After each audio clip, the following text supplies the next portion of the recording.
창세기 36장 1절부터 8절까지 말씀입니다.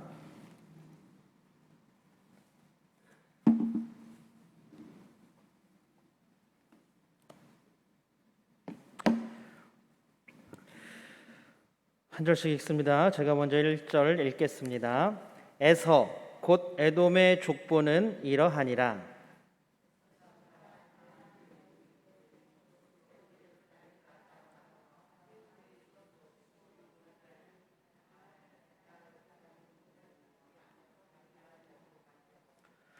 또 이스마엘의 딸 느바요의 누이 바스맛을 맞이하였더니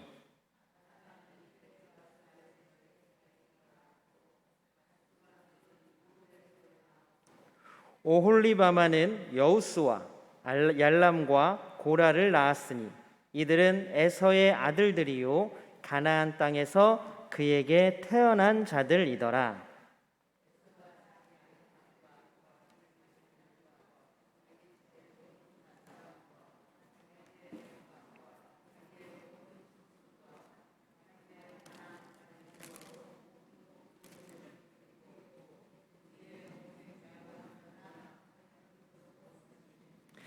두 사람의 소유가 풍부하여 함께 거주할 수 없음이러라.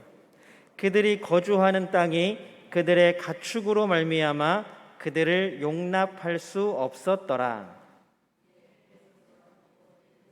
세일산에 거주하니라. 아멘. 우리 함께 예배하는 모든 분들 주님의 이름으로 환영합니다. 우리 예배를 통하여 함께 하시는 주님의 은혜가 우리 삶 가운데 넉넉하게 또 풍성하게 부어지기를 축복합니다. 우리 마음에 사랑을 가득 담아 우리 옆에 있는 사람, 앞에 뒤에 있는 모든 분들과 함께 예배하는 모든 예배 동역자들과 인사 나눕니다. 사랑합니다. 축복합니다.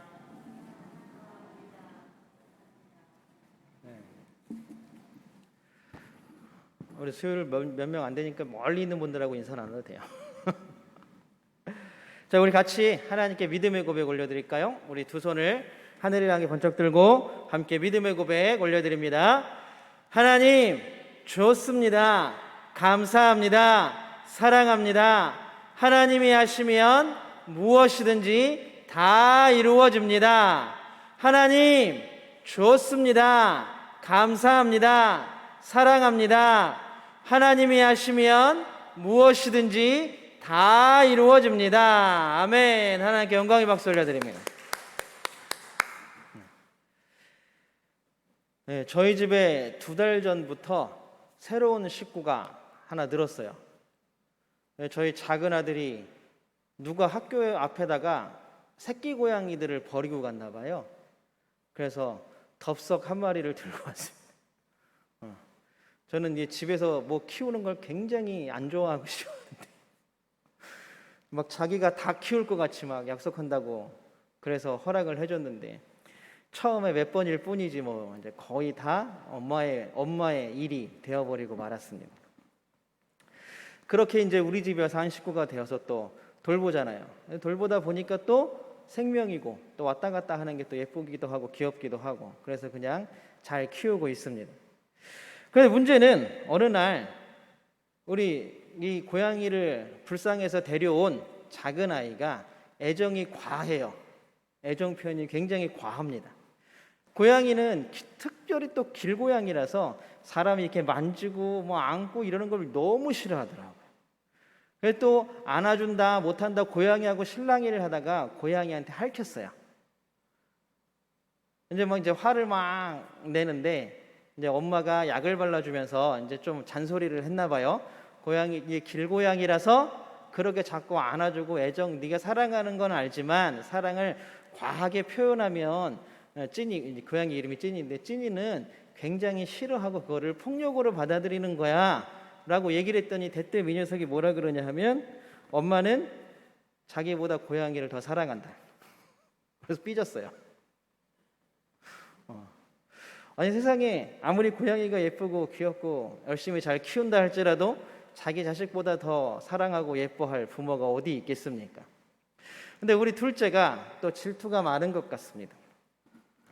언젠가 한 번은 이제 큰아이 그러니까 저희 큰 아이하고 작은 아이고 셋이서 마당에서 이제 야구공을 던지면서 캐치볼을 하고 있었는데, 저희 큰 아이는 이제 뭐 어렸을 때부터 하고 또 관심도 있고 뭐 학교에서 야구도 하고 막 이래갖고 잘 받고 잘 쳐요. 근데 이제 둘째는 이제 약간 이런 공으로 하는 운동보다는 막 뛰고 달리고 점프하고 이런 것만 좋아해요. 그러다 보니까 공을 잘 못 잡아요. 그러니까 이제 큰애한테 던졌을 때 큰애가 잘 잡으니까 나이스, 너 참 잘한다, 잘 봤네, 늘었네, 이렇게 칭찬을 해주는데, 작은 아이한테는 던지면 잘 못 받잖아요. 그러니까 저는 도와준다고 하는 거죠. 글러브를 더 오므려봐, 아니면 좀 더 공을 끝까지 봐야지, 글러브를 이렇게 해봐, 이렇게 해봐 했더니 또 삐졌어요. 아빠는 누구만 사랑해요? 형만 사랑. 자기는 안 사랑합니다. 그러더니 글러브를 휙 내팽개치고 들어가 버리더라고요. 세상에 우리나라 속담에 10손가락 깨물어서 안 아픈 손가락이 어디 있냐라고 이야기는 했습니다. 그런데 가끔 그런 손가락이 있죠. 가시가 박혀서 다른 9손가락보다 더 아픈 손가락, 아니면 무엇을 하다가 데여서 다른 손가락들보다 좀 더 아파서 돌보고 약 바르고 해주는 손가락이 있기 마련입니다. 그러니까 결국 마음에 있는 사랑의 총량은 똑같지만 그 사랑이 표현되고 나타내어지는 것은 다르다라는 이야기입니다. 그런데 그것을 깨닫기까지는 참 오랜 시간이 걸리는 것 같습니다. 아직도 5학년이라던데도 아직도 뭐 고양이를 더 사랑하네, 뭐 형을 더 사랑하네 이러고 있는 아이를 보면서 문득 오늘 본문이 생각이 났습니다. 여러분, 창세기 36장은 에서의 족보 이야기로 가득 차 있습니다. 이 동일한 8절까지에 있는 이 족보, 8절에는 그래도 이야기도 있죠. 그러나 8절에 나와 있는 이 족보가 다시 한번 반복되고 36장에는 에서의 족보가 계속 반복되어 나타납니다. 그리고 마지막에 우리가 다음 주에 볼 에서의 마지막 족보에는 뭐가 나오냐 하면 에돔 족속이 왕으로 세워진, 그러니까 에서의 자손 중에 왕으로 선 자들의 족보가 마지막을 장식하며 나타나고 있습니다.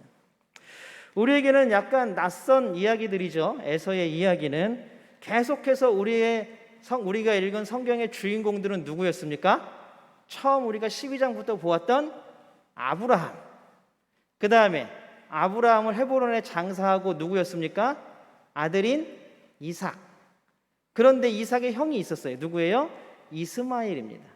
그러나 이스마엘이 이삭과 대비되어서 나타나지는 않지만, 사실 우리가 너무 금방 지나갔지만 이스마엘의 족보도 성경에는 분명히 언급하고 넘어갑니다. 그 다음에 이삭의 아들인 누가 나옵니까? 주인공으로 야곱이 나옵니다. 야곱. 우리가 지금까지 계속 보았던 야곱이 나옵니다. 그런데 야곱의 형은 또 누구예요? 에서잖아요. 에서. 근데 오늘 야곱의 이야기가 거의 마무리되어가는 시점에서 누구의 족보가 나오냐 하면 에서의 족보가 나오고 있다라는 사실입니다. 성경의 주인공인 계보, 성경의 주인공들, 우리가 창세기 지금 여기까지 본 상태에서 우리가 읽었을 때의 이 글, 성경의 주인공들은 누구였냐 하면, 물론 하나님이시지만 하나님을 빼고 인물로 본다면 성경의 주인공 인물들은 아브라함과 이삭과 야곱이었습니다. 그럼 야곱을 우리가 주인공으로 했을 때의 에서의 이야기가 나오는 거죠. 그런 것처럼 에서는 응당 어떤 이 이야기의 주인공이 아니었고 항상 조연이었습니다. 성경은 야곱의 이야기를 끝맺음하면서 이제는 누구의 이야기가 나와야 돼요? 야곱의 자녀들의 이야기가 나와야 함에도 불구하고 여기다가 긴 장을 하려 해서, 굉장히 족보로 치면 굉장히 긴 장입니다. 이 굉장히 긴 36장을 통하여서 에서의 족보를 나열하고 있다는 사실, 이것은 굉장히 큰 의미를 가지고 있습니다. 우리 1절을 한번 같이 읽어볼까요? 세 번역으로 한번 읽어보겠습니다. 1절입니다. 같이 읽겠습니다. 시작. 에서 곧 에돔의 족보는 다음과 같다. 사실 에서가, 이 에돔 족속은 가나안 땅이 아니라 세일산 근처에 거주하는 이방 족속이라고 이제 우리가 뒤에 역사서나 이렇게 보면 나옵니다. 그럼에도 불구하고 성경은 그 에돔 족속, 이제 이스라엘과 계속 분쟁을 하고 다툼을 하고 싸우는 이 에돔 족속의 조상을 어디까지 끌어들이느냐 하면 바로 에서에게까지 끌어들입니다. 그러니까 결국 지지고 볶고 싸우고 맨날 투쟁하고 분쟁하지만 에돔과 이스라엘은 어떤 거예요? 한 아버지 이삭에게서 나왔다라는 사실을 강조하고 있다라는 사실입니다. 마찬가지로 야곱의 이야기를 영화로 만든다면 여기서의 주인공은 누굴까요? 야곱이죠. 그럼 에서는 무엇을 해당할까요? 조연입니다. 조연. 아무리 비중이 크고 아무리 대사가 많아도 조연은 주인공이 될 수 없습니다. 조연은 철저히 주인공을 돋보이게 하는 역할을 하는 사람입니다. 에서도 마찬가지로 야곱의 믿음을 돋보이게 하고 야곱의 파란만장했던 삶을 더 돋보이게 하는 역할로서 어쩌면 약간의 감초 같은 역할로서 나오죠. 야곱의 위기의 순간에 또 그 위기의 순간이 하나님의 은혜로 해결되는 순간에 또 그 모든 해결 가운데에서 화해하는 하나님의 아름다운 놀라운 은혜와 능력이 나타나는 순간에 에서가 어김없이 등장합니다. 그래서 에서가 높아지고 에서가 위대해지는 게 아니라 에서의 등장으로 인하여 누가 더 높아지고 누가 더 위대해집니까? 야곱이 더 높아지고 야곱의 믿음이 더 도드라져 보이고 야곱의 받은 은혜가 더 풍성해 보이게 하는 역할을 에서는 하고 있다라는 것입니다. 영화나 드라마로 보면 아마 에서는 그냥 그러고 마는 존재였을 겁니다. 그러나 사람이 사는 인생은 그렇게 단순하지가 않죠. 누구를 주인공으로 한다면 누구는 조연이다. 여러분, 우리가 살아가는 삶 가운데에서 그렇게 이야기할 수 있겠습니까? 여러분의 삶 가운데에서 여러분은 누군가의 조연의 역할을 하십니까? 아니면 내 인생의 주인공의 역할을 하십니까? 야곱을 중심으로 보면 에서는 철저히 조연일 뿐입니다. 저를 중심으로 보면 제 인생을 저를 중심으로 보면 우리 사모가 저희 아내와 저희 아이들은 철저히 조연이죠. 만약에 저를 주인공으로 하는 영화를 찍는다면. 그러나 또 시각을 바꿔서 아까 우리 질투 많은 우리 둘째 아들을 주인공으로 하는 영화를 찍는다면 엄마와 아빠, 형은 또 철저히 조연이 될 뿐이라는 이야기입니다. 그러면 누구든지 우리는 다 조연입니다 라고 저는 말하고 싶은 것이 아닙니다. 모든 사람은 자기 인생에서 항상 주인공의 역할을 하고 살아간다는 것, 우리가 이것을 잊지 말아야 한다는 것입니다. 여러분들 누구든지 여러분들 모두가 여러분의 삶에서 주인공인 줄로 믿습니다. 여러분 모두가 하나님의 은혜로 인하여 여러분이 돋보이고 하나님께서 주시는 복으로 말미암아 여러분이 돋보이는 줄로 믿습니다.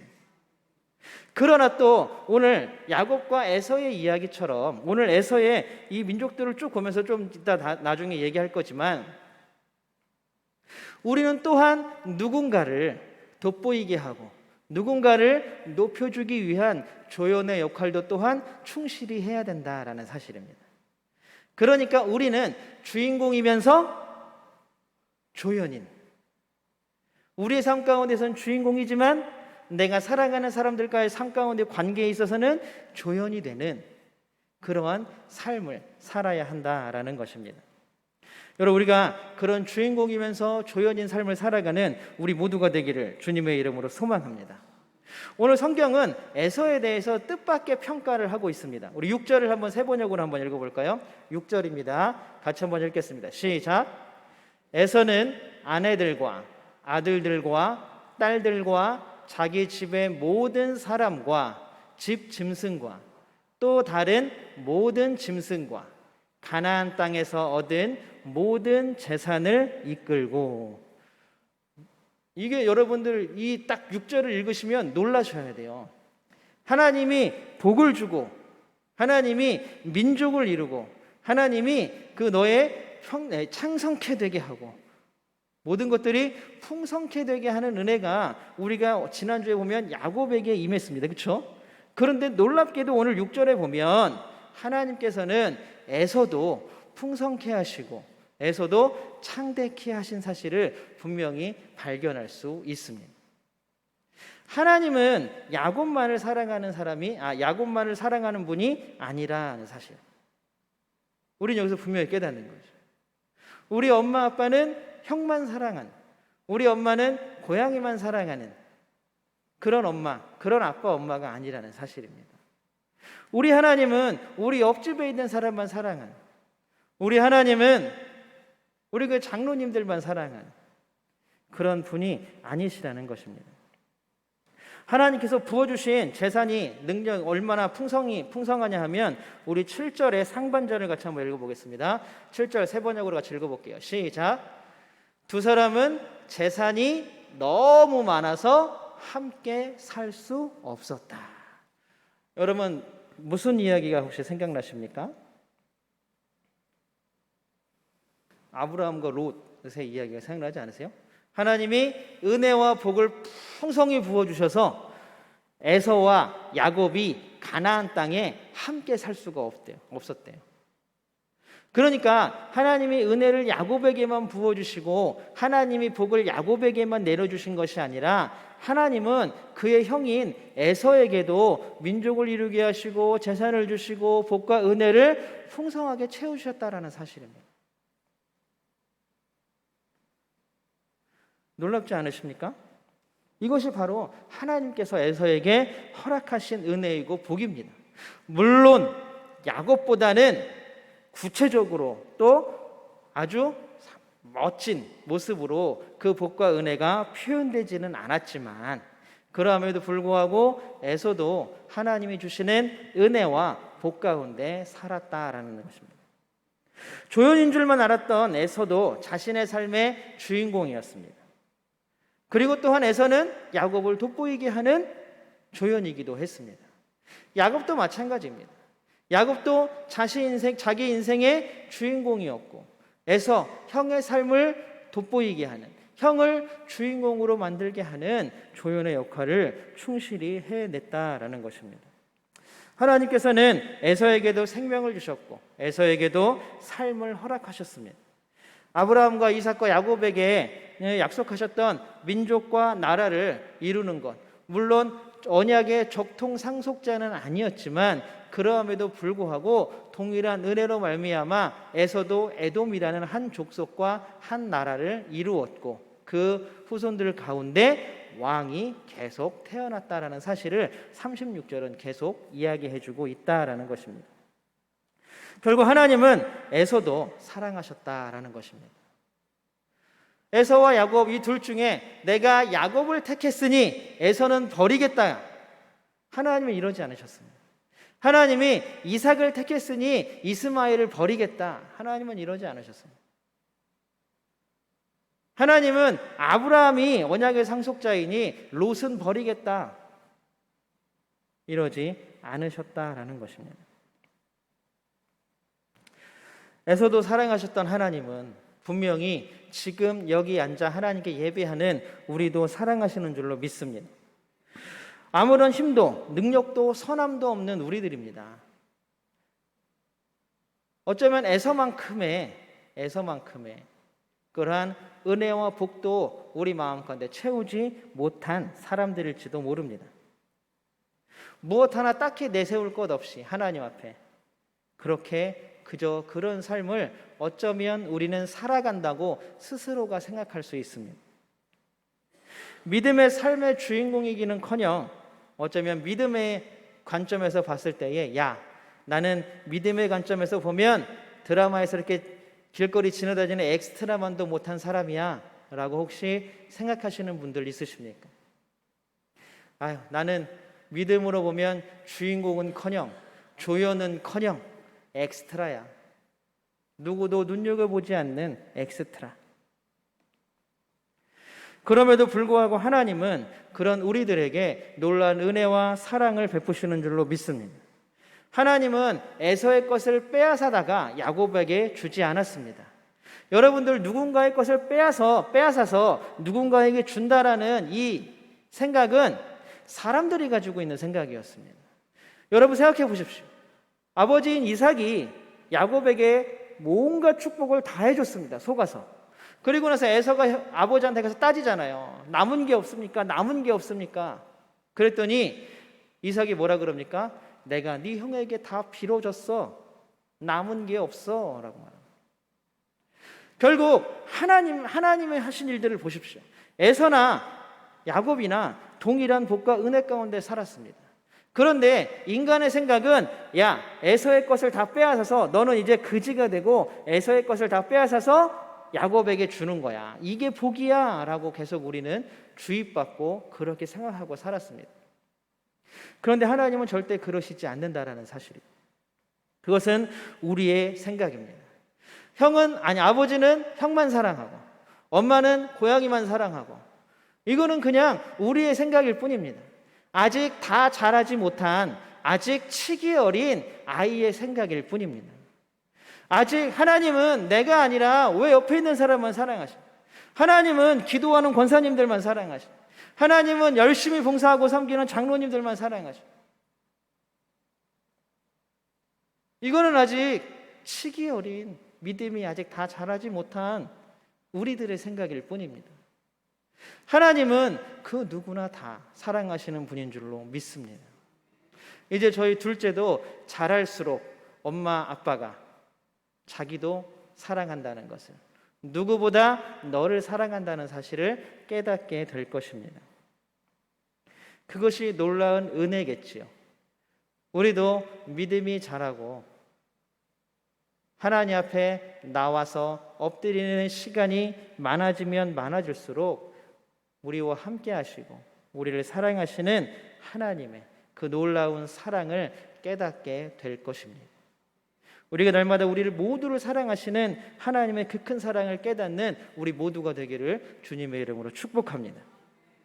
오늘 6절 하반절과 8절을 한번 같이 보겠습니다. 6절 하반절과 8절입니다. 어제 7절에 오셨는데 다시 읽겠습니다. 시작. 아우 야곱과는 좀 떨어진 다른 곳으로 갔다. 그래서 에서 곧 에돔은 세일산에 자리를 잡았다. 에서는 약복강 건너편에서 야곱을 용서하고 화해했습니다. 그렇죠? 그리고 나서 에서는 가나안 땅으로 돌아갔고 야곱도 가나안 땅에 살긴 살았지만 그 근처를 가지 못하고 떠돌았습니다. 그러나 아버지 이삭이 죽었을 때 같이 헤브론에 모여서 장례를 지냈죠. 형제가 같이. 그리고 나서 오늘 36절에 딱 갑자기 에서가 이 가나안 땅, 하나님께서 약속하신 이 가나안 땅을 누구에게 양보합니까? 야곱에게 양보하고 광야가 있는 세일산 근처로 옮겨가는 놀라운 모습을 볼 수가 있습니다. 어떤 사람은 제가 이런 설교도 들었어요. 이 본문을 가지고 가나안 땅을 야곱에게 주신다라는 약속이 이루어졌다. 그래서 하나님이 에서를 세일산으로 쫓아냈다. 그러나 오늘 성경은 분명하게 이야기하고 있습니다. 에서는 야곱에게 그 땅을 양보하고 세일산으로 떠난 것입니다. 에서도 마찬가지로 자기 삶의 주인공이었고 또한 한편으로는 야곱을 돋보이게 하는 조연이었다라는 사실입니다. 자신의 의지로 자신의 살던 땅, 자기가 아버지로부터 유산으로 물려받은 땅을 떠나는 에서의 마음, 어쩌면 조카인 롯과 갈라설 때에 아브라함이 네가 먼저 선택해라. 네가 우하면 나는 좌하고 네가 좌하면 나는 우할 거야. 선택권을 조카에게 롯에게 양보하는 아브라함의 그런 인자한 마음, 삼촌의 마음, 그리고 에서는 형으로서의 그 마음이 그 안에 담겨 있지 않았을까요? 주인공이든 조연이든 에서도 자신의 삶에서 하나님의 뜻과 비전을 이루어가는 데 일조했다라는 사실입니다. 그러나 결국 그 에돔 족속의 우리가 족보를 다음 시간에 또 계속 볼 건데요. 결국 이 에돔 족속은 하나님을 아버지 이삭이 섬겼던 하나님을 기억하지 못하고 결국 시간이 지나고 연수가 지나갈수록 이스라엘과 갈라진 이방 족속이 될 뿐이었다라는 사실입니다. 우리가 이 얘기는 다음 주에 같이 나누기로 하고요. 사랑하는 성도 여러분, 어쩌면 우리의 삶이 너무 힘들고 어렵습니다. 고난과 고통 때문에 어떨 때에는 눈물 지을 때도 있습니다. 아무것도 아닌 것 같아서, 내가 어떠한 힘도 없는 것 같아서, 어떠한 능력도 없는 것 같아서 내 스스로를 너무나 작고 낮게 볼 때가 참 많이 있지 않습니까? 그러나 여러분, 우리는 하나님께서 우리에게 주신 삶의 주인공인 줄로 믿습니다. 비록 믿음도 작고 가진 것도 별로 없어서 내가 하나님 앞에 나올 때마다 부끄럽고 죄송한 마음이 있지만, 그럼에도 불구하고 하나님은 우리를 사랑해 주시는 줄로 믿습니다. 그것이 하나님이십니다. 그것이 하나님의 사랑입니다. 그게 바로 하나님의 은혜입니다. 여러분들, 이 놀라운 사랑과 은혜를 여러분 깨닫고 우리 마음에 풍성히 채우기를 원하지 않으십니까?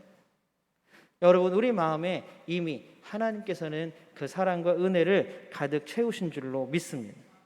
우리가 점점 믿음과 신앙이 자라나고 우리의 마음이 활짝 열려서 우리의 마음속에 있는 우리의 신앙의 밭, 믿음의 밭이 정말로 좀 만주벌판처럼 광활해질 때 하나님의 놀라운 사랑, 이 우주보다도 더 큰 사랑과 은혜를 우리도 깨달을 줄로 믿습니다.